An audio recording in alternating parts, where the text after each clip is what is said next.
Before I actually launch into reading bios, I just want to say that this for me is a real blast from the past. As many of you know, I moved to New York in the spring of 1996 to grow Rhizome, which I had started a few months earlier in Berlin. And among the very first people I met when I landed here was Christiana Paul. She had recently started a magazine called Intelligent Agent, and we had lunch at one of these Italian sandwich places in the Garment District, like in Hell's Kitchen, with your co-founder. And we were sort of, trading ideas about mission and strategy and the growth of this thing that was at the time called New Media Art. And then Rhizome was located in Soho, as was Guggenheim Soho. Guggenheim Museum used to have an outpost in Soho where they had offices and an exhibition space. And John, who I'll introduce in a minute, worked there. We would meet about once a month for these enormous hero sandwiches at a place called Buffa's that no longer exists.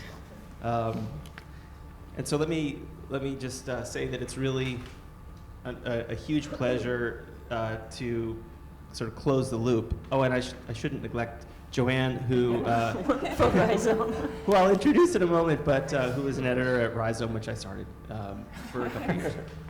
So John and Joanne are the inaugural recipients of the Toma Foundation Arts Writing Awards in Digital Art. These awards reward sustained and innovative work, from general audience criticism to academic scholarship in articles, books, blogs, and alternative media. The program recognizes the importance of writing that directly advances the scholarship, criticism, and theory of digital art in evolving technologies within contemporary art. So John Ippolito is an artist, writer, and curator, very accomplished in each of those areas. He's professor of new media and director of the digital curation program at the University of Maine in Orono. And he was associate curator of media arts at the Guggenheim Museum from 1991 to 2006. His current projects, including the Variable Media Network, which he's been working on for, a decade at least, Thought Mesh, and his co-authored books, At the Edge of Art and Recollection, aim to expand the art world beyond its traditional preoccupations. John received a BA in physics and astrophysics from Harvard, and an MFA in painting and printmaking from Yale. So when it comes to education, he's kind of a slouch, but didn't go to SVA. Joanne McNeil. Couldn't get in, right? Joanne McNeil is a New York-based writer who's interested in the ways that technology is shaping art, politics, and society. She was a 2014 IBEAM resident, and in 2012 received a Annenberg Getty Arts Journalism Fellowship. Her essays and reviews have appeared in Domus, Dissent, Frieze, The Baffler, Modern Painters, Wired, the LA Times, the Boston Globe, and N+1. She's a founding editor of The Message and was editor of Rhizome from 2011 to 2012. She studied economics at George Mason University. So tonight's conversation is going to be moderated by Christiana Paul, associate professor at the School of Media Studies at the New School and adjunct curator of new media arts at the Whitney Museum of American Art. At the Whitney, she's curated several exhibitions, including Corey Archangel Pro Tools, Profiling, Data Dynamics, and the NetArt selection of the 2002 Whitney Biennial, which was really one of the very first times that NetArt was included in a major American museum exhibition. Christiane received a PhD from the University of Dusseldorf, and she's written extensively on new media arts. Please join me in welcoming John Ippolito, Joanne McNeil, and Christiana Paul. Thanks so much for the introduction, Mark, and thanks to the Toma Foundation for making this possible, to SVA for hosting, and of course to all of you for coming to this event. So we are here to obviously honor the recipients of the Arts Writing Awards at the Toma Foundation, but also to look at the evolution and state of digital arts writing. Where are we coming from and where are we going in the future? What's the state of the art of arts writing? And I actually want to start with an image many of you may be familiar with because it has been circulated widely. So this was a letter by Philipp Leider, editor of Artforum in 1967 to Matthew Beigel, who had proposed to Artforum to write about Jacques Turi, one of the famous early pioneers of algorithmic art. And what he's stating here is that he cannot imagine that Artforum would ever devote space or an issue to writing about computer arts or electronic art. Of course, we have come a long time since then, so we actually had kind of an issue in 2012 that was meant to focus on media arts, although the scope was pretty broad since it also included photography and other media. And one of the articles included in that magazine was Claire Bishop's Digital Divide, which then raised a firestorm. And I don't know if we'll get to that in actually just emphasizing the divide ultimately. So we have gone through quite an evolution, and I think the interest and response to digital arts in the arts publications in this country and abroad have gone through various waves. So when the New York Times came online, Matt Mirapaul actually launched a column, Arts at Large, and then later on Arts Online, which was specifically devoted to new media arts and online arts. And what really made it very special was that Matt Mirapaul was an expert in the field. If you would talk to him, you had nothing to explain, basically, about net art. He would ask you the tough questions. Everything was pretty much understood from the start. And then in 2003, his column was canceled. I remember both John and me actually wrote passionate letters to the then editor of the New York Times. The column was reinstated for a little bit and then in the end went for good. I yesterday, for the first time in 12 years, looked at my letter again, and I found this one sentence which was basically just meant to be a casual remark, that it would be very unfortunate if arts online or digital arts would only be covered by the Süddeutsche Zeitung in Germany, which was very active, or El País in Spain. And I certainly didn't expect that at the time, but I today can safely state that El País, and that's Roberta Bosco and Stefano Caldana in Spain, have covered more of any of the new media projects at the Whitney Museum than any publication, any newspaper in the United States. So that's definitely true. So again, we've come quite a ways since then, but the advent of social media has once again changed the landscape. Brad Trammell, in his article, Art After Social Media, actually touches upon some key concepts here regarding authorship and context, and how, once again, the landscape of arts writing and arts itself has been reconfigured by social media, and perhaps we get to talk about that a little bit.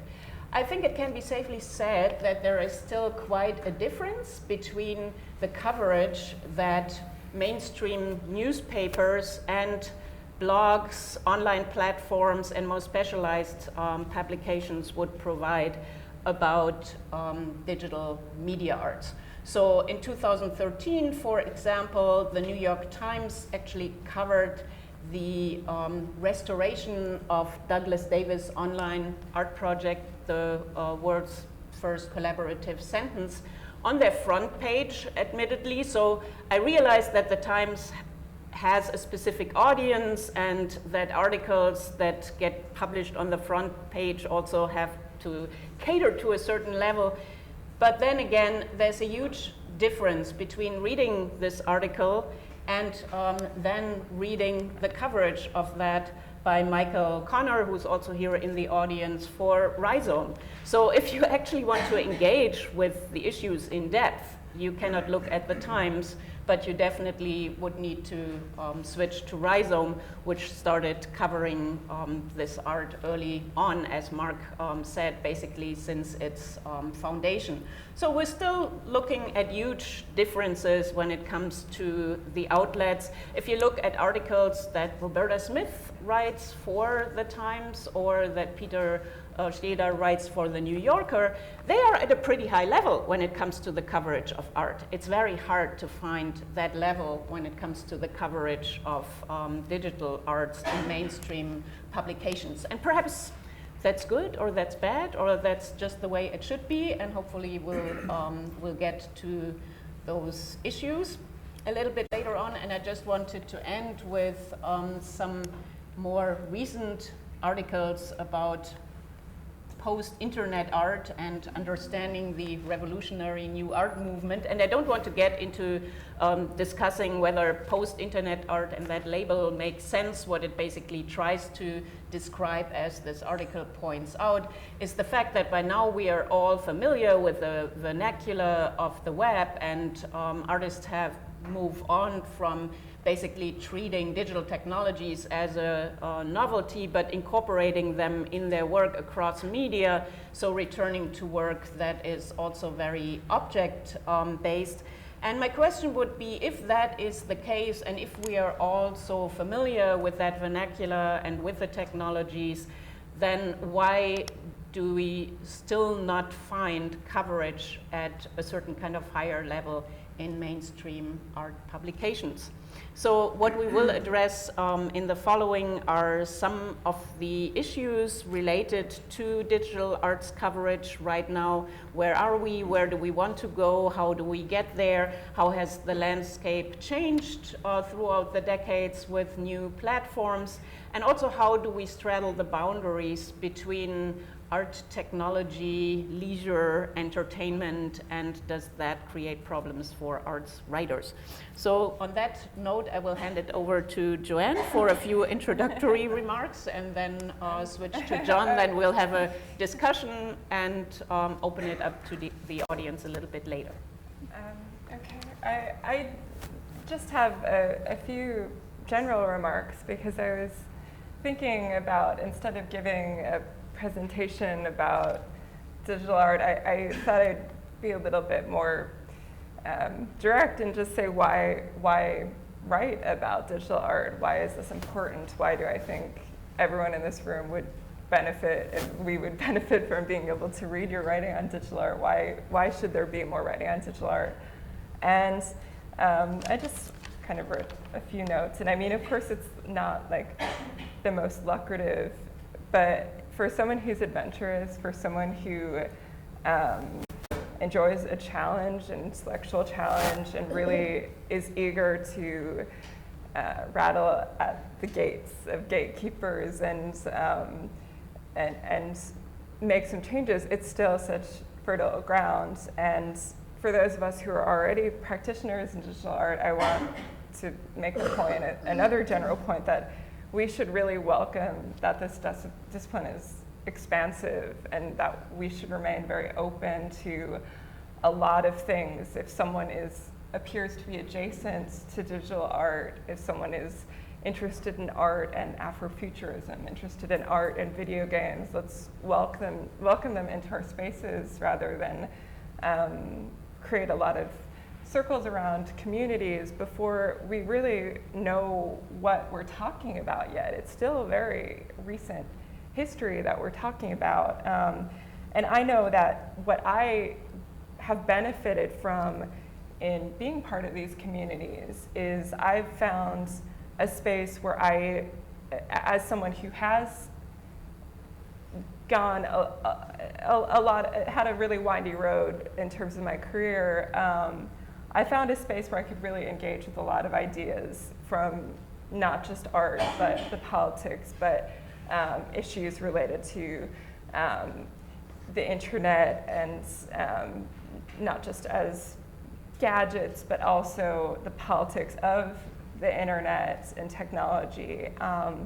And those cross-disciplinary connections and the people who are eager to make them, I really feel like this is this is a space where you can thrive, that there's still room to create the publications that we will be reading in 25 years. There's still room to write those books.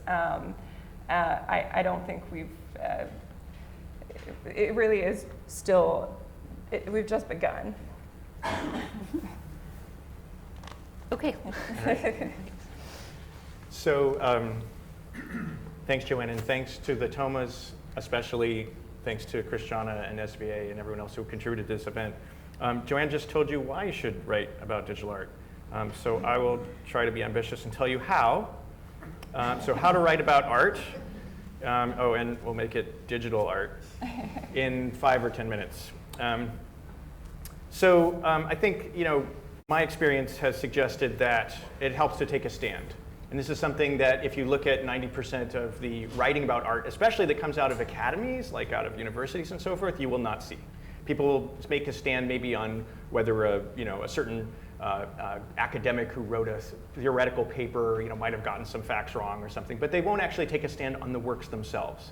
And I think when we have to say we're writing about art, we really are writing about art, not just general digital culture, but about specific pieces, not individuals, but individual works, and whether they are good or bad. So At the Edge of Art was a book I wrote in 2006 with Jolene Blay, where we were looking at art practiced on the edge, meaning artists on the cutting edge, which we always think of, oh yes, artists on the cutting edge, but we rarely go beyond that edge and say, who are people out there who are doing work like art, but are not recognized as artists, and don't even call themselves artists? So the goal of this book was to go past that and sort of say, who is out there?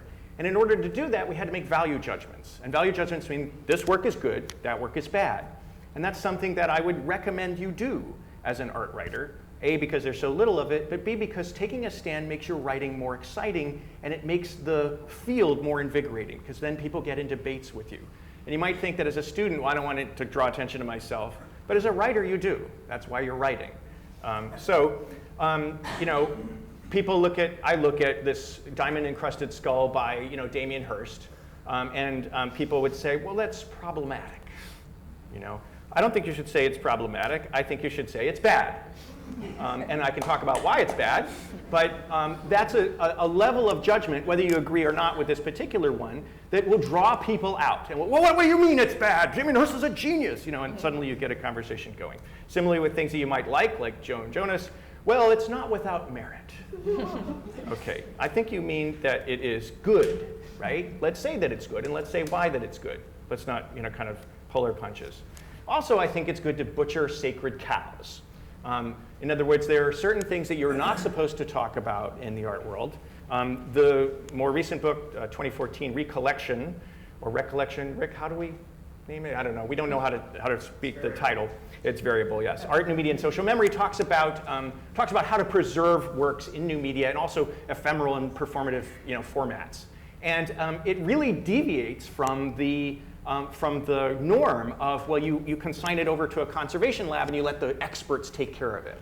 We're basically saying, no, the experts don't know how to handle this, and we should be looking outside the museum walls to find solutions. Something that we think, frankly, will piss off a lot of conservators and curators.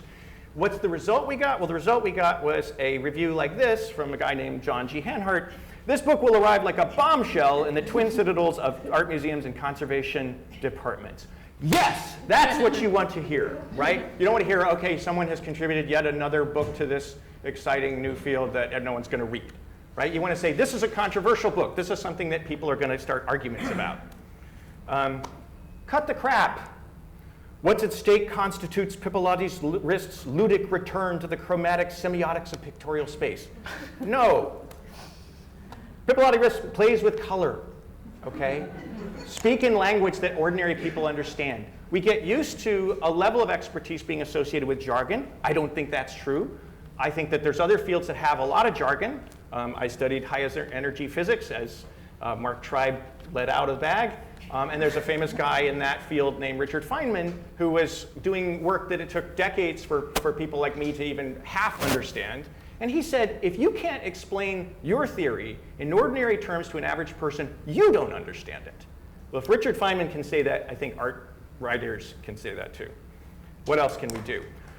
I find it best to write when I'm outraged or when I'm in love. right? It's hard for me to write about something that I don't feel very powerfully, powerful, passionate emotion about.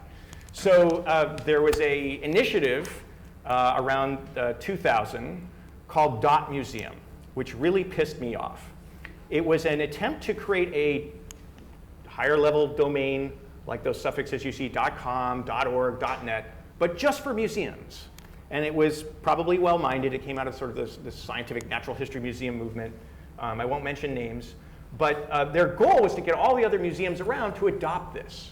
The problem for me was that it was an early time in the web when people were trying all kinds of different models for museums. There were things like the Web Museum, the Web Louvre, which was better than the actual website for the Louvre. There were things like Rhizome, which has a collection, and yet at the time, according to the International Council of Museums, did not qualify as a museum. So this .museum would have drawn a line right down the middle of all these interesting online experiments and put the legitimate brick and mortar museums on one side and all these iffy, crazy artist experiments on the other. I thought that was wrong. I wrote an open letter. Lots of other people joined in. And today I'm very happy to say that .museum is actually owned, that domain, by less than 10% of brick and mortar museums today. So it was a flop. I can't take complete credit for it, but I did get pissed off and I wrote a nice letter about it. So when you find something that impassions you, it usually is best to go and find, like, it's rare that I walk out of a gallery, say, and see a work that I hate and then go and decide I'm gonna attack that work at home. But people do say things online in articles, in comments, and email lists that I feel like, okay, here's a way where I can be in dialogue with people. And maybe I will vent my frustration and wipe the spittle off my jaws, and then they will correct me and say, well, actually, John, you didn't realize this. And I'll be, oh, okay, I changed my mind. We both learned in that process. So the internet gives us a lot of places where we can have dialogue with people. And I found that after those dialogues, it clarifies my thinking, and I can go and write about it for a magazine or a book later. I also think you should preach to the heathen. We're used to preaching to the choir, right? I'm kind of preaching to the choir in this room. You're all New Media Art conoscenti, or students thereof. And I was invited to do reviews of books in the field of new media by the Ludwig Boltzmann Institute in Austria. And I said, well, I'm happy to write these reviews, but I think who's going to see them? And they said, well, we're going to create this whole new part of our website where people will go. And I was like, I don't know how many people are really going to go look at these. Tell you what, I'll write the reviews, but I'll write them on Amazon. Like, well, why would you write them on Amazon? Who's going to look at them there? Everybody's going to look at them there. People go to Amazon to look for books. I'm going to write reviews about books that people would not ordinarily see, and then they'll go and look at those, and maybe they'll be recommended, and it will continue. And I can't say whether more people bought these books about new media culture because they were on Amazon, but I felt better because I felt like I wasn't just preaching to the choir. Publish promiscuously. I recommend publishing in nice peer-reviewed journals. Books, if you can get them, magazines, sleazy art magazines, great. But also publish in blogs, publish in comments, publish in email forums. And when you do get that contract from, I got a contract from MIT Press or whatever, it'll say you're handing over your copyright to us and you can't post it on your own website. And what I do is I go in with a little pen and write that out, cross that out, and I send it back to them. I have never, ever had a publisher return to me saying, hey, you have to give us the copyright. I always write in, I can archive on my own website. What that means is basically anyone can always access your writing. Because a lot of times with these journals, they're behind a paywall, or they're hard to get to, people can't find them, and you can't do things like repurpose them as like an Amazon review or your own blog. So this might be something you're not comfortable doing when you're an emerging writer, but certainly once you've written a few articles, I strongly recommend crossing it out and writing in your own terms. You'd be surprised how often they have no problem with that. I think stamina counts, okay? I've been at this for a while, and I've had my share of setbacks. When I applied to be at the Guggenheim, it was to be a guard. They mistakenly hired me as a curator. True story. When I submitted my first article to a sleazy art magazine, which won't be named, but it's the one on the left, I actually got some advice from someone who had published before who said, don't bother to write the whole article. Send them an abstract, a paragraph or a couple paragraphs, and maybe some illustration ideas. And then if they accept it, then you can write the whole thing and you won't have wasted your time. So like, okay, I'll pitch this article to Flash Art, and I wrote a couple of articles, or a couple of paragraphs, and I made some color copies. Yeah, back in the day we had color copies of artworks that I wanted to include as images, and I sent them off to them. No, didn't hear a word. All right, well, there it goes. They didn't publish it. 3 months later, I see the magazine come in. They publish my abstract, along with the shitty color copies that I sent just as ideas. I was like, oh my gosh, everyone's going to hate me. I never even got permission for the images. You know what? I survived, right? You have things like that happen, and you keep going. ArtBite was a column. This was this crazy magazine that just started up to cover digital art. They said, hey, would you like to write a column? I said, sure. I didn't realize how much work it is, but yeah, writing a column every month gets you out there, gets your name out there. And it's busy, it's hard. You kind of, it's like an endurance, like a marathon. Magazine folded after 2 years after the dot-com bust. But that kind of got my name out there and got more, kind of attention after that. Cultivate worthy adversaries. We think that the people who disagree with us are to be silenced or argued, out of existence. They are our bread and butter, the good ones, not the people who are trolls and like meaningless criticisms. But if you can find people who disagree with you intellectually and well and articulately, they are invaluable. Because when you write now, you're not just writing in a garret like some writer in the 19th century. It's more like shouting in this room and other people shouting back, because there's Twitter and there's blog rolls and there's all these ways for people to communicate. So if you can get that conversation started on a high level, that's invaluable. And those other people who are shouting back at you in that room, they'll draw more people into the space, because they'll go, oh, something interesting is happening in that room. That's what you want to happen. You want to cultivate worthy adversaries. Finally, know your victory conditions, right? You're not going to persuade the whole world that you're right. What can you do? Well, Godwin's law. Godwin's law says, once someone on an email list or some other forum context starts comparing the situation to fascism and Hitler, no intelligent conversation can happen after that. So if you believe Godwin's law or a variation of that, then when you're going back and forth, in YouTube comments or in a forum or some other place with someone, and they stoop to a level that is like you don't even feel like you should refer to, because at that point it's ad hominem, it's just like you were saying, like, that's the best you can come up with, just stop. Just walk away. You have won. That is a victory condition, because they have stretched themselves out so far that they've embarrassed themselves. I remember a story of, I used to study Tai Chi, and a friend of mine did push hands in this park in China, where you kind of try to push each other over, but it's very gentle. And there was an old lady, and she'd get all these big strapping young guys to go do push hands with her, and they would throw each other across the park, and she would get to the point just when they were off balance, and then she'd let go and smile and bow. And that's what you want. The other victory condition is when other people have your idea, and they think that they came up with the idea, and they talk about your idea.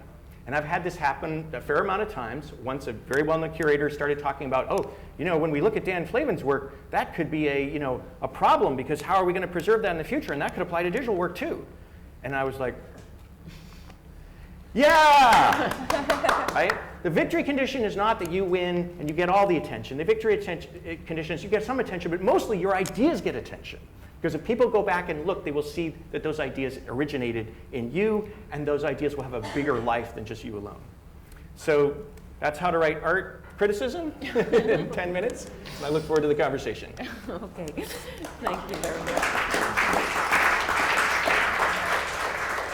Okay, we have a lot to talk about, and I want to start with one thing that kind of both of you mentioned, Joanne, you started with, why are we writing this, and being open, because very often we don't know where exactly that kind of art sits yet. Yeah. We're still at the beginning, and you kind of said a similar thing about art at the edge, what does not look like art but is art, and these are, I think, conditions that we're constantly struggling with in writing about digital art, because for many people this looks like entertainment. They put it into the entertainment category. It intersects with art, with games, with leisure, which can make it exciting but also very difficult.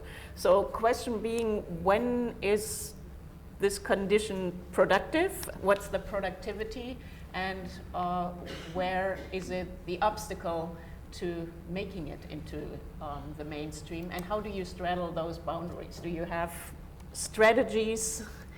And do they vary from publication to publication? You know, whether you're writing for the Washington Post or for Frieze or...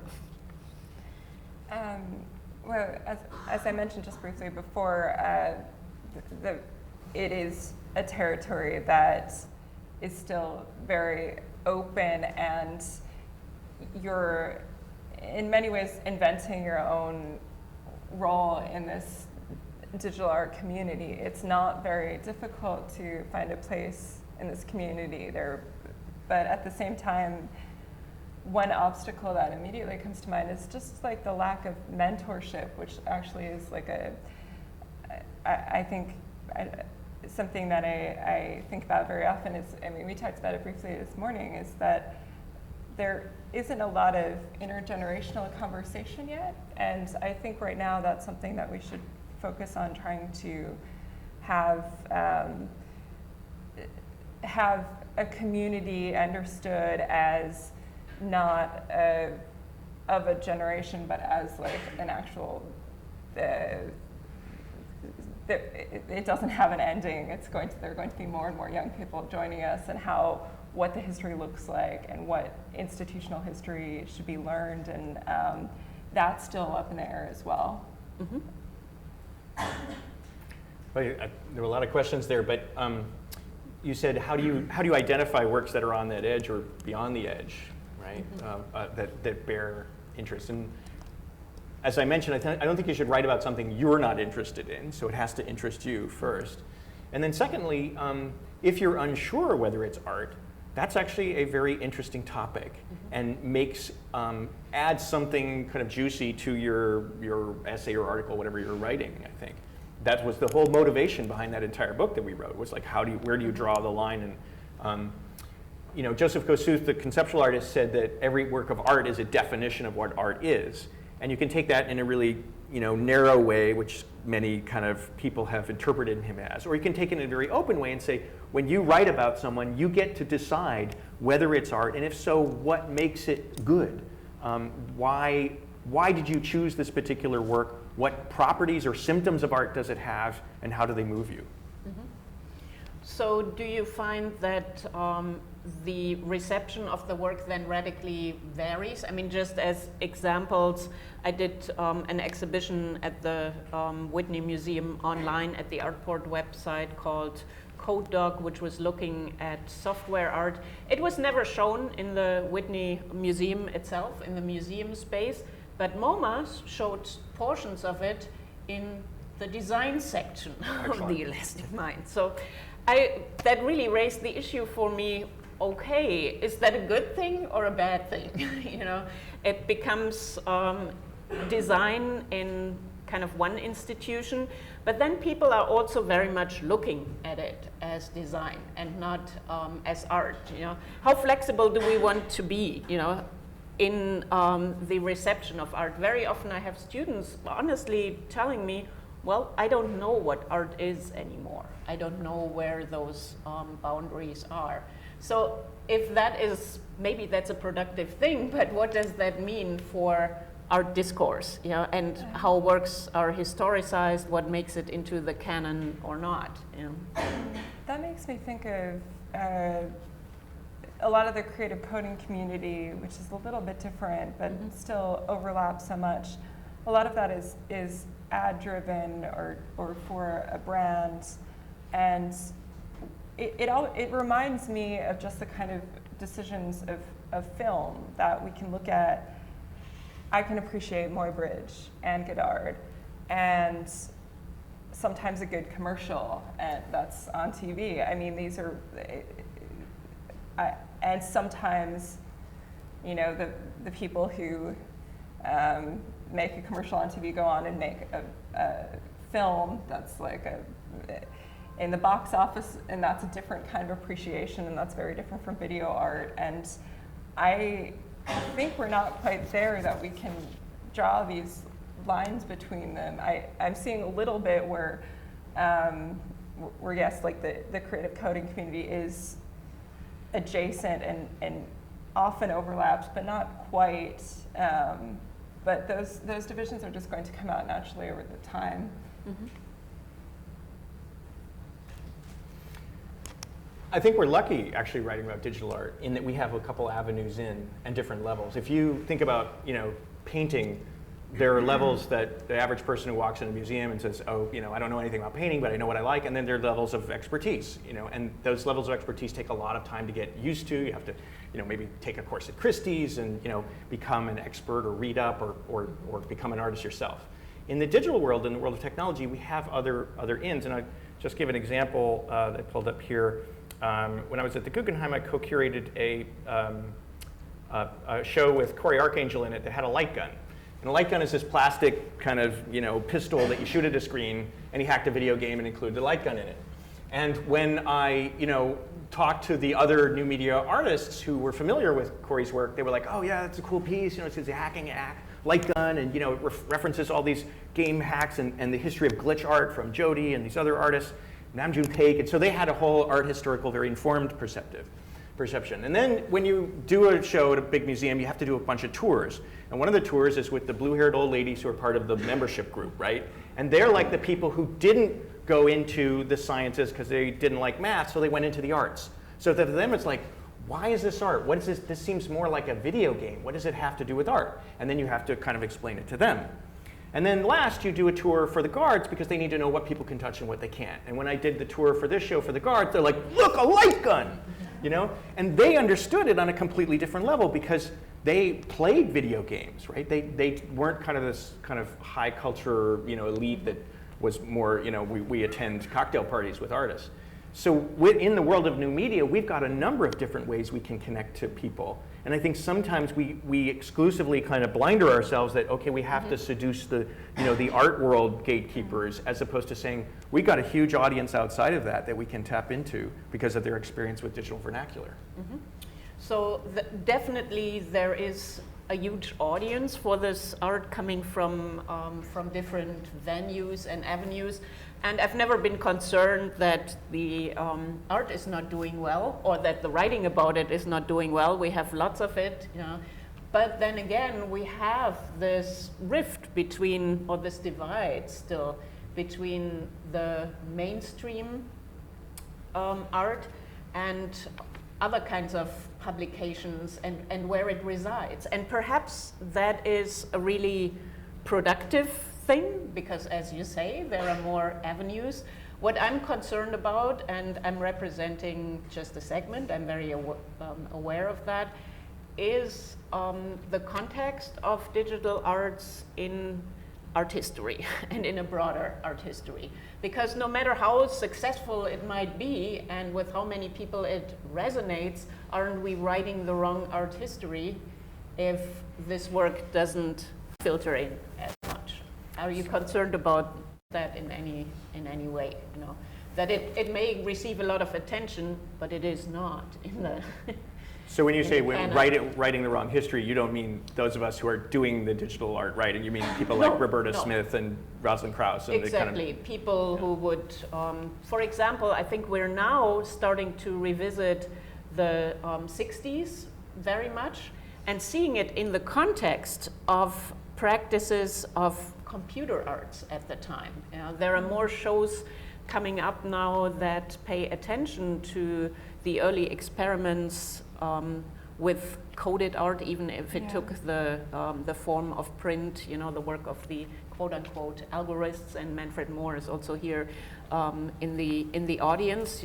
So I feel like we're at a point where we're actually rewriting or starting to rewrite some of the art history of the 60s, 70s, revisiting the Zero Group, etc. So I don't know if it will just take a few more decades until we make it into the 90s and early net art, and at that point it might be gone, So. Well, I think there's a couple of questions there. One was the question of it being gone, and that's a preservation question. Let's put that aside. Yeah, let's put that aside. But the question of like how is there going to be enough documentation? Is there going to be enough critical discourse around it? Within art history, I'm sure it's out there. The books are out there, but who's looking at them? Yeah. I think, I mean, I don't know the answer. I think I have a sense of the history here, which is that digital art came of the attention of the mainstream, meaning like museums and so forth, around 2000, around the time of the dot-com boom. Mm-hmm. And so you had shows like Bitstreams and Data Dynamics and 01 in San Francisco, and the Guggenheim's net art commissions. And I think that was all tied to this sort of alignment with startup culture. And startup culture is about making money, you know? And so that question of how are artists going to make money off of websites was constant. Like it occurred in every article in the New York Times. It occurred in every, I mean, I'm exaggerating a little bit, but most of the conferences that I was at some point someone would ask that question. And it's interesting because I went back, I helped curate some shows at the Guggenheim on pioneers from the 60s, people like Robert Rauschenberg, Nam June Paik, and so forth, and their performances. And when you go back and read the reviews of their performances, and these are crazy, you know, things like taking dried fish and throwing them back into the ocean, or you know, sort of this experiments with art and technology where someone was levitating in this kind of platform because, you know, Lucinda Childs was working with an engineer from Bell Labs. And in all of those writing, people always said, why is this art? What is it about this experimentation that qualifies it as art? No one ever asked, how are they going to make a living? So I don't know the answer, but I think I know part of the cause, which is that it emerged at a time when people thought, oh, digital stuff, I can make money off of it. Mm-hmm. And of course, yeah, that's still an issue, and many people have argued that the recognition of digital art is, of course, tied to the role it plays on the art market, yeah, and how much it is on the radar of the art market. And perhaps the more it is on the radar, the more the discourse of it will move into the fine arts world. I'm definitely seeing more collectors emerging at this point, and that might bring about a change too. Would you say that you've seen, or are you aware of a major change between the 90s and the social media age in terms of art criticism and how it has evolved? Well, I mean, one thing to keep in mind is that students today, the digital experience is something that you've grown up with, that is not necessarily, it's always entangled with your everyday life. So a lot of traditional media now we're seeing the influence of the internet or technology through that work. And I find, when I go to London, I think it's very interesting how there wasn't quite, at least as far as I can tell, there wasn't quite a digital art scene. Not that there's further fields in plenty of places, but it does appear that the institutions just recently have embraced this work. So it's almost not necessarily thought of as something separate. It's just a younger generation in general. But that's possibly like a vast overstatement, and someone who knows the scene better than me is welcome to correct me on that. But I do notice a lot of artists who maybe are just on the fringe, and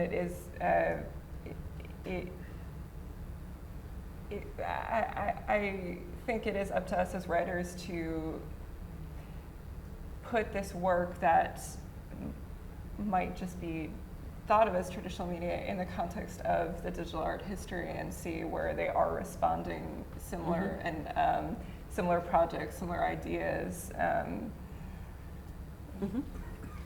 Yeah, I would agree with Joanne that in Europe the climate is different, and I do credit sort of a recognition of youth culture's influence in institutions, but also I think collectors, I'm shocked by the number, how many more collectors of digital art I know in Europe than in America. And I think that part of it is that They're some terrific collectors of new media in the U.S. who are really supportive of the field, who sponsor conferences and publications and so forth. But there is a whole class of people for whom it's viewed as an investment, and I think in Europe it's more patronage. Yeah. And that distinction makes the scene more, sustainable for new media art in Europe. I agree with that. I don't think that it's specific to actually digital art or new media art. I think that the scene of collectors also has massively changed, and the investment crowd, has been growing definitely over time. And what I also see is that social media platforms have created a little bit of a different environment for promotion, since it's more aggregated platforms than the 90s, where you had basically publications that you needed to be aware of much more to a certain level. Now with tweeting and platforms such as Facebook, you're reaching a broader audience. There's still the novelty effect, like people jumped on, ooh, there are artists making art on the web in the 90s. There is, of course, the interest in artists doing art on Instagram, on Twitter, on Facebook, and focusing on that. But I think it also much, much faster gains momentum and spreads out and makes it to the top at this point. Whether it stays there or not is then another question. Typically, the attention also shifts. So before we open it up to the audience, where do you think we should go from here? Are you happy with the state of digital arts criticism, or what would be your goals for the future? Can I just open that up in digital art in general? Yeah. Well, one thing that I've felt is just in terms of recent communities that are really thriving, and what makes it a space that is clearly very healthy and nurturing. And a number of smaller groups, like one community I'm very enthusiastic about is the bot community, and it sounds very simple. They're making Twitter bots, and that might seem like just a very, okay, how much can you actually do with this? But actually, because this community is so encouraging of each other, they've taken this idea to great imaginative directions. And to just give an example and also an idea of the potential for these projects, there's an artist, Katie Rose Pipkin, who did a Twitter bot in collaboration with another artist. I'm afraid I can't remember his name, but they made moths that they figured out a way to generate different images. Oh yeah, if you could pull that up, that would be, we could pull up a few of the bot artists and why. I love this example as how just something as simple as a bot can actually go so much further than your knee-jerk expectation of what it might be. So this was just, it's generated images, generated names, and that's coming out of this community that I think they have a private chat room, and it's also a very diverse group. It's a lot of women, a lot of people of color, a lot of trans and queer people are involved in this community. And that's, when you think Twitter bot, you might just think of someone who's doing some funny at reply, but actually it can be something as extraordinary and inventive as that. Another one I love is Matthew Plummer Fernandez's Novice Art Critic.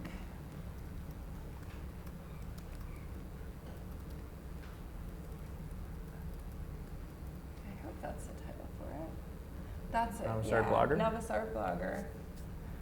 So it's a, well, he's. Do you want me to look up some of the examples? Yeah, if we Okay, could go to the actual Tumblr. Yeah. This is another one who's just using the idea of a bot to. Let's see if I can find the Novice Art Blogger. So are these examples? doing image recognition and the text is just computer-generated text. I don't know if you can read that. So this is what the bot, who just becomes a person in this, and like, it's what this computer is seeing, and it's. That's great. Another artist in that community that I love is Darius Kazemi, who in many ways has shepherded this community. And How do you spell his last name? Kazemi. And he has a long list of his projects. And he, yeah, that's his website. And here's someone who created the Bot Summit. It's a conference they have every year and has set for this community the goal to just like encourage each other, and they've made it. His work is tremendous. The work in the people of that community is also tremendous, and it's not. And it seems to me an example of what we like. If you're doing 3D printing, if you're doing something with copyright, like. Create a community that's nurturing and encouraging like that, because you actually aren't at odds with each other. What they've done is they've created this bot art that is really excellent as it stands as a community, and that community participation is what will put your work on the map.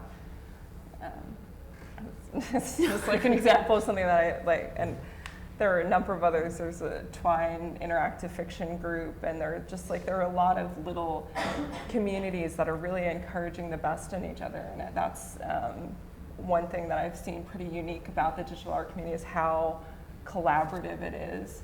Mm-hmm. Yeah, and I think it's also, it's very important for people writing for various kinds of publications to get in touch with the experts, which is happening relatively seldom still. I think those are segregated. Who do you mean is the expert? I mean, for example, Michael Kimmelman would actually call, and ask questions. Yes.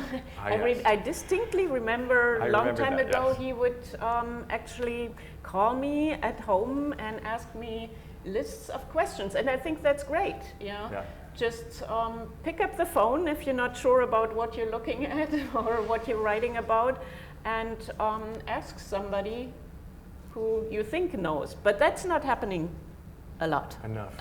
Ultimately, I mean, you constantly read articles where you think, well, couldn't you have just called someone or done some research? Yeah, but that's also the nature of online writing and the kind of pressure of deadlines, and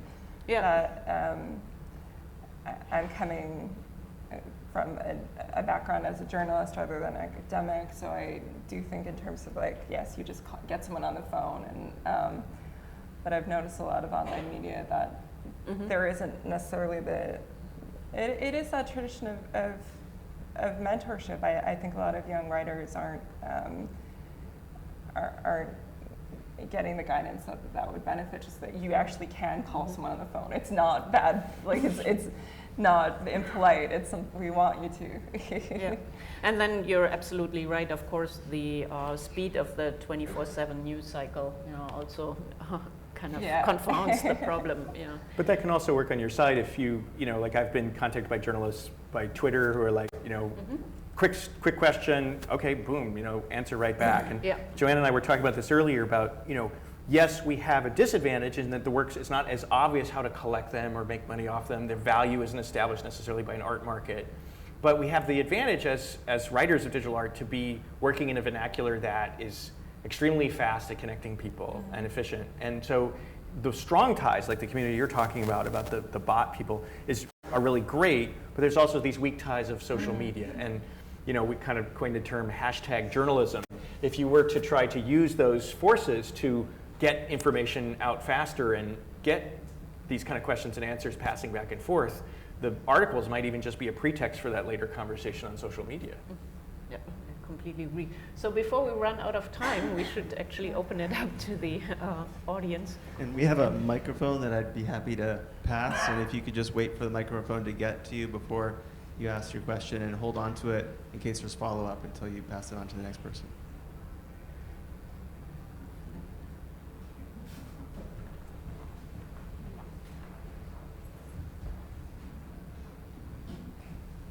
this may be very naive, but I've never heard the term bot art. So could you explain what you mean? You've been talking about it a lot. I can assume it's robots making art, but I think it's more than that. Do you use Twitter? Like, to give an example, imagine maybe some automated text or something automated.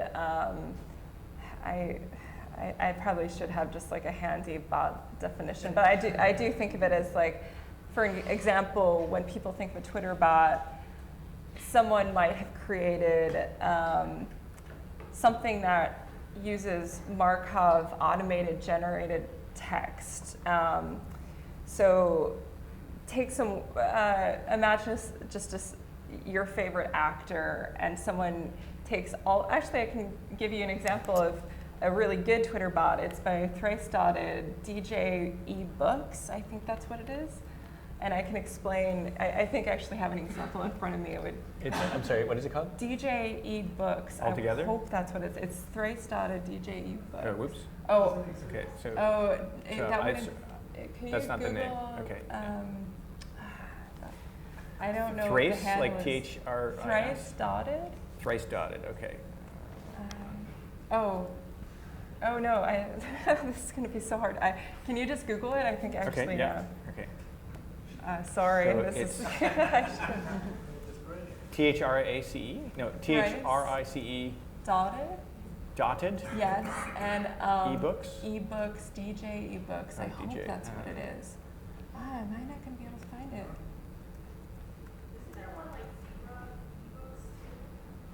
Oh, well, let me There was just horse ebooks, but it turned out not to Yeah. be a bot. I think so to give an example what it does, and I'll find it and afterward, because it's, so what they did was they created you can @reply on Twitter, you can talk to this bot and say, play My Bloody Valentine. And what you'll see is in between ASCII characters for the music note, it'll have automated lyrics that it's taken from some database of all the lyrics by this band, and just like generated lyrics that it will resemble, if you know this band, like you could just give it any band to spin, play me some Neutral Milk Hotel, and it'll just like give you some lyrics that resemble. And if you really know the band, it might even look eerily like something that you resemble, that you remember, but not an actual song. So the bot community is experimenting with automation and experimenting with a lot of text-based work, but also image-based, and just computer vision sometimes kind of falls in there, but a lot of their projects are based on Twitter, are on Twitter. So it's basically software that searches, filters information, has its history in the chat robots from the 1960s, so chat bots. Yeah. And yeah, a lot of artists, as you say, are playing with these filters. And you mentioned horse ebooks, which was ultimately not a bot. It was a bot that gained a huge, huge following, and people just absolutely loved it for its poetic messages. But then it turned out that it was, in fact, two artists who were writing this and not a bot. And I'm blanking on the name. Who's the author of the Orchid Thief? Oh, Susan Orlean wrote the piece. Susan Yes, Orlean yeah. wrote actually for the New Yorker a piece about that, and I talked to her for a long time about this piece, and it was so much fun, our conversation, and she researched Joseph Weizenbaum and early chatbots. So that was another great example of, I think, great journalism and someone really delving into a topic. Yeah, that was a really great piece. So I would highly recommend that article she wrote for the New Yorker. Yeah.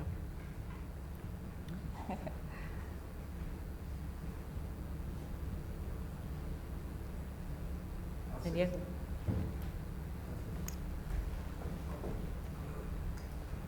Well, I don't mean to throw this conversation into the past, but I'm reminded as I'm listening to this your talk about this notion of is it art? And how are we going to be accepted?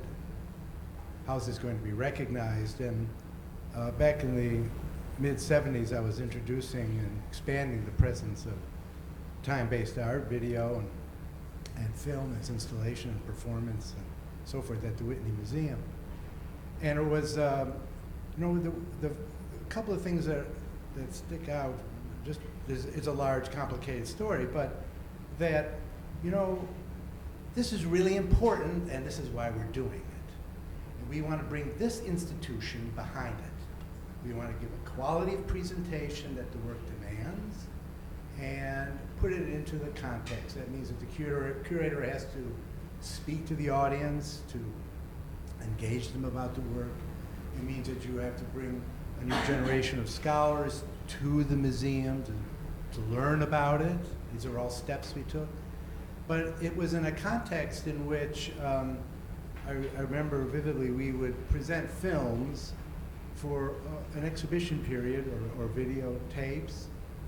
And Hilton Kramer, who was then the chief art critic at the New York Times, those of you who don't remember, it's probably just as well your tone, but Vincent Canby was the chief film critic, and I had put together an exhibition of Paul Sheritz's films, and Canby wrote this Sunday column.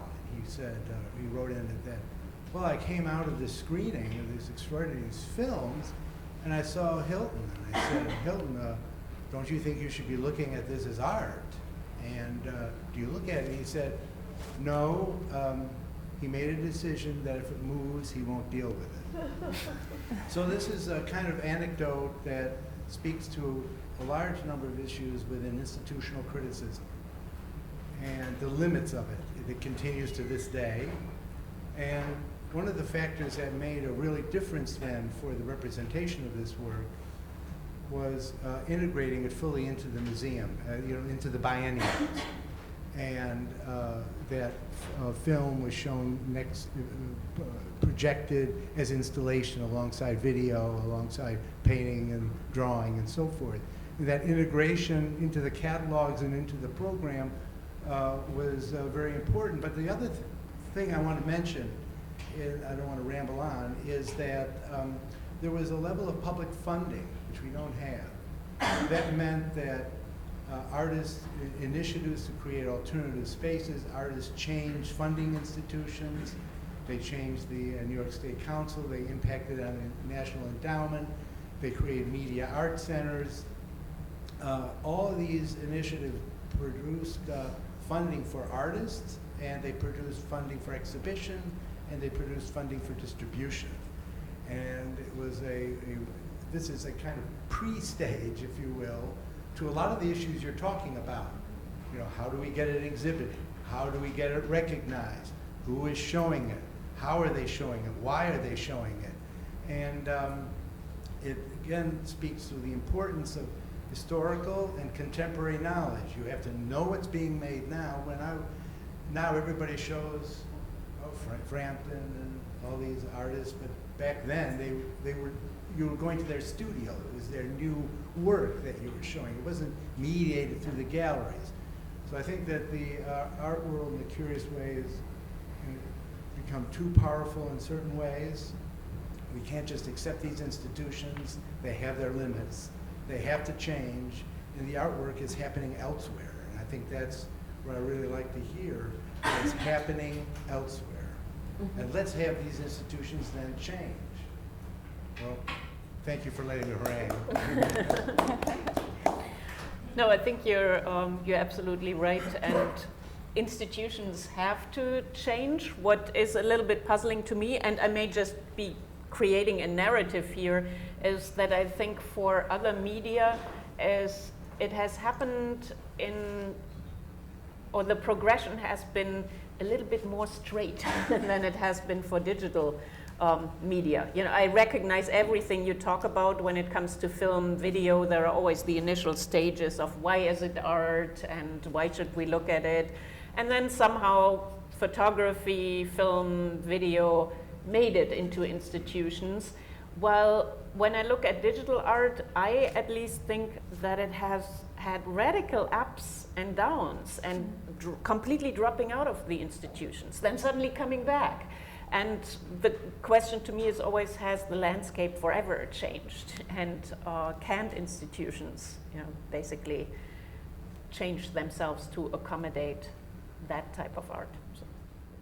Not all the institutions have the knowledge base to recognize it and to represent it well. I think again, it has to be this ongoing presence and fight for that work. Mm-hmm. And it's all connected. I like to say that history of 20th century art is going to be rewritten through a moving image, but it will also be expanded through a digital image, which is the moving image also. And there are connections that are important. I think we have one more question, or? Yeah. Yep.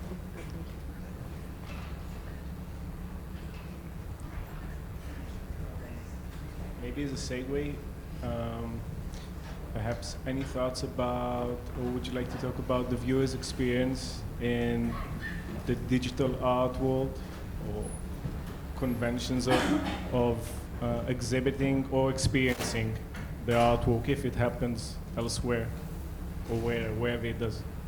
Something like that. Do it make sense? So where the viewer experiences a digital Just think work? about the viewer's experience, or what is the experience of digital art, because it's a little bit different than maybe physical world or offline world, or maybe it's also similar, could be, depends very much, but maybe about thoughts about how will we experience art in the present and future. I think the example of video is an interesting precedent to follow what John was saying. It was weird in 1970 or 80 to see a television set on a pedestal next to a work of sculpture, right? Now we accept it. You walk into a gallery, you see a 30-second loop running on, next to installation or painting. And so that was one way that video and the moving image was brought into a museum. The other way was the dreaded media room, which is like some black box in the corner where things are shown in more of a theater style. And clearly those two models are not necessarily even ideal for the medium of video, because what really that medium came from was the living room. Everyone was watching TV in a couch, right, with their family or friends. And now you have instead the emulation of a theater in the black box, or the emulation of sculpture on a pedestal. Or just, or just a visitor, a viewer at home in front of their laptop. Well, that's where I think we go with the digital world, right? And that's where, again, we have this difficulty of how do museums accommodate the fact that the viewing space for work, all kinds of things, from business to entertainment to art to sports, has now taken place in the same device, namely a computer at home, typically, possibly an office. And I think that one of the ways to think about this is really bust out of the idea of the architecture of the museum as even relevant, but to think instead of what is the delivery. As one example, Scott Snibbe is an accomplished interactive artist. He's created installations that are roughly the size of this room, where people walk around on the floor, and then these tiles basically create a kind of a visual generative artwork that surrounds them. And these pieces are very expensive. They're tens of thousands of dollars. Maybe 1,000 people see them if you're lucky. It's more like in the hundreds, right? I think I have an example of a work like that. Hold on.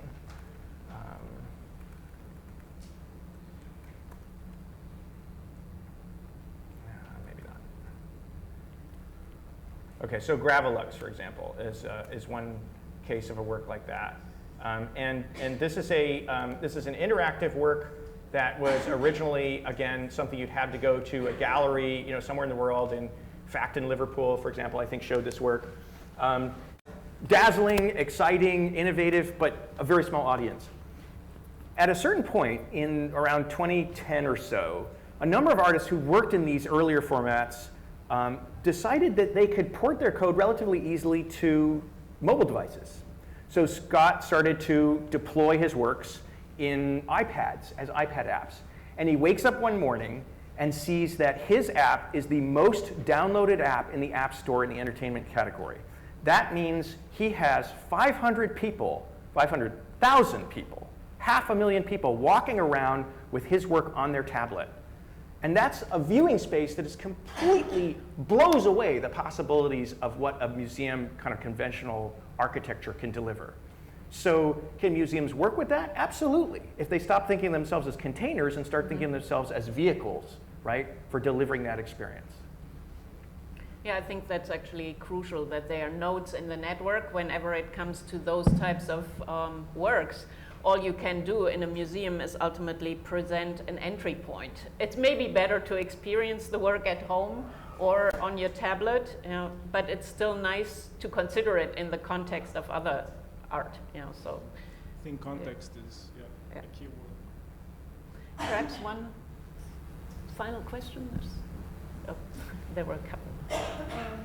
As far as the discussion is concerned, I gathered that there seems to be a problem with like how to codify or like aesthetically categorize like new media art, and like how to like write about it. And the question of like opinions like obviously comes in, because we're like talking about aesthetics, and like aesthetics is a study of beauty. So, but I was reading about this art review like of Stellark's like project with the ear on his elbow, and the fact that it's supposed to like symbolize how like the internet works, and like how like everyone has access to like any kind of location like on the globe right now. But like as I was reading the review, it was like no one was like stating whether it was like good art or like bad art, but people were just like stating like it was just like a very like neutral descriptive account of like what the artist is trying to do. And the term new aesthetic has been coined, like which like literally it's like talking about this like development where machines or like the hardware, like mediation, like the role of mediation, like the role that mediation plays, like all these objects via which this like subliminal realm exists. So I was kind of like confused about like why there's a problem like when it comes to like trying to like describe like what the artist is trying to do in new media art. So Well, I think a good critic, it's a critic's responsibility to be empathetic with every artist that they encounter and try to get inside someone's head and see you're judging based not always, if you like, I speak as someone who doesn't really write reviews very often but has commissioned reviews. It's a critic's responsibility to see what the artist has set for as a goal for his or herself, and then assess if they've met that, if they've realized that goal.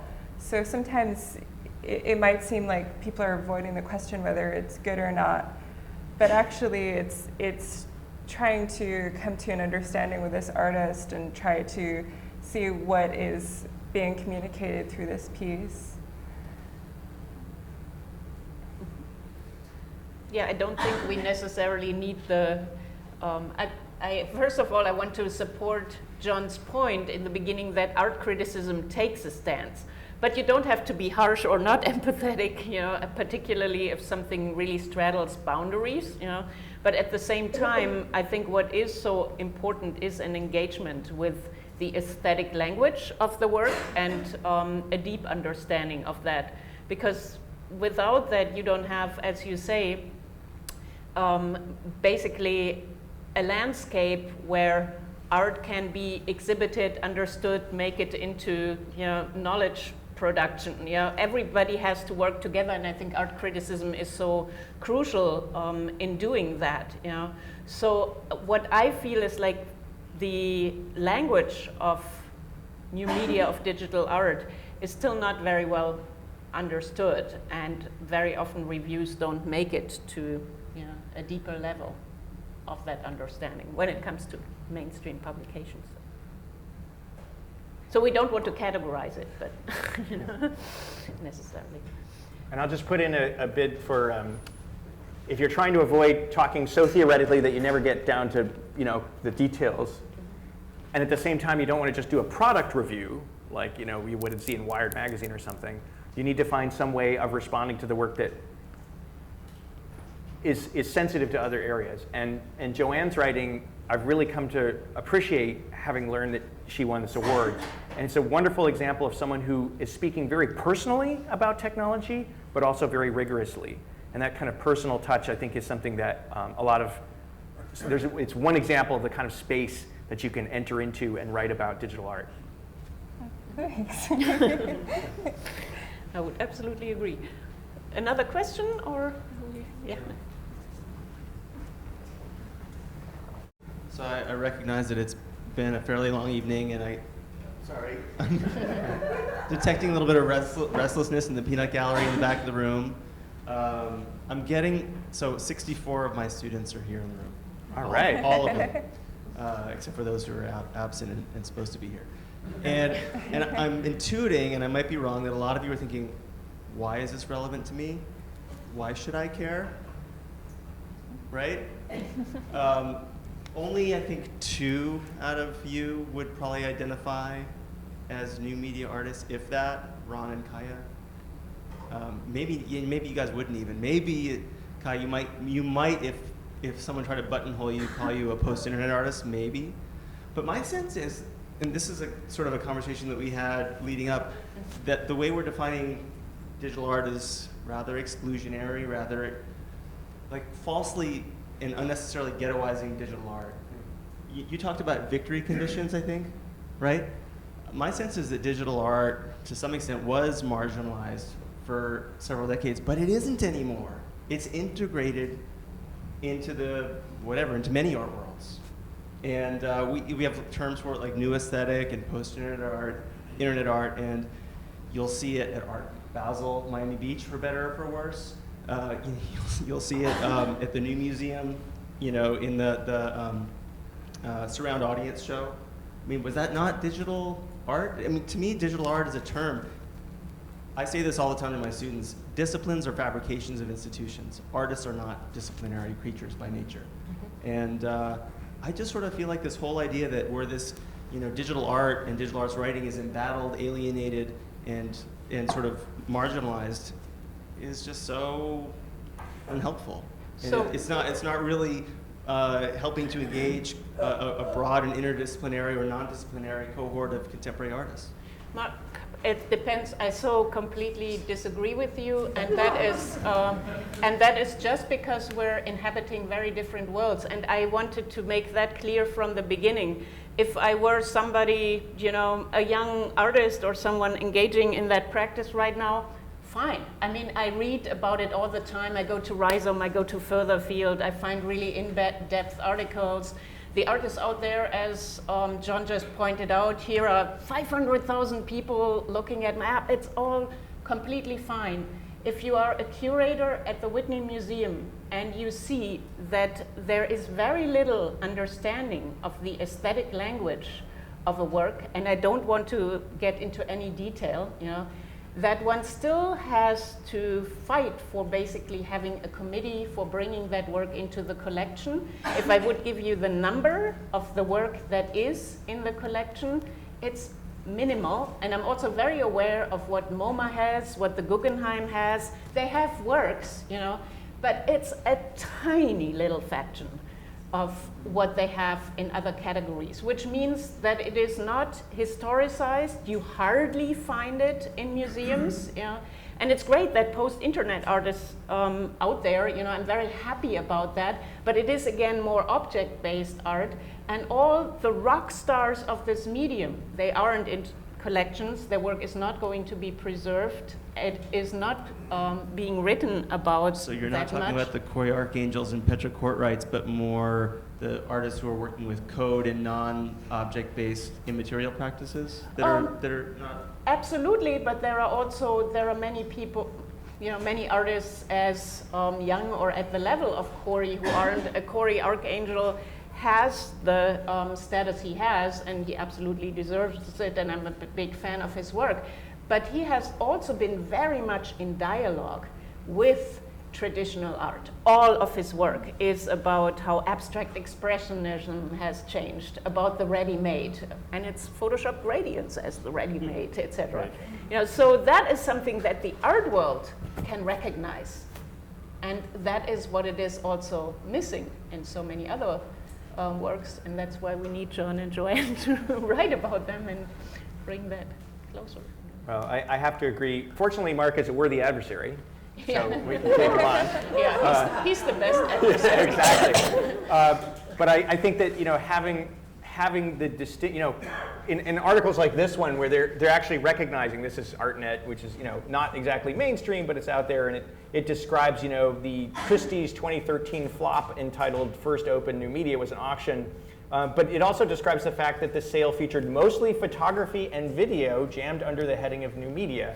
So some are recognizing that there are limitations to the origin, but even many of these journalists are talking about, well, you know, we're moving from there were digital processes involved, like Photoshop and all, to it's on a screen. Well, I think the original promise of net art was really beyond it being on a screen, but about being relationships. This is by the artist group MTAA, this famous simple net art diagram, which it wasn't about what's on the browser. It's not about what's on the screen. It's about the relationships between things.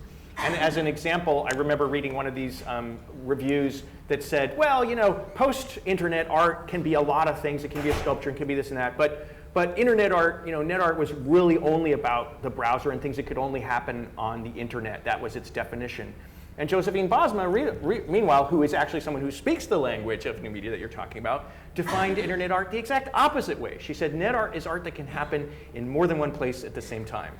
So if we think of that larger potential for art of the 90s that some of us, you know, kind of cut our teeth on, I think that hasn't made it into the art world yet.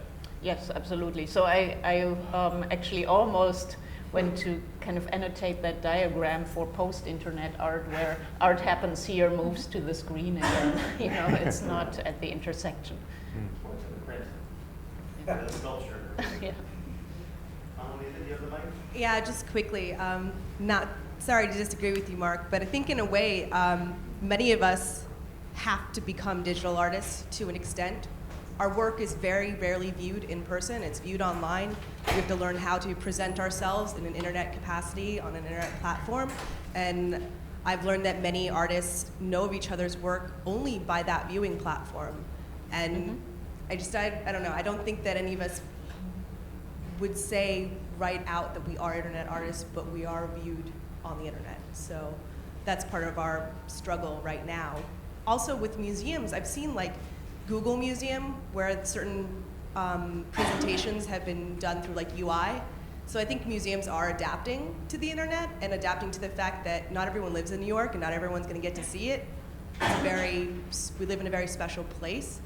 And I think there are changes that are happening that maybe not everyone's totally aware of just yet. There definitely are changes.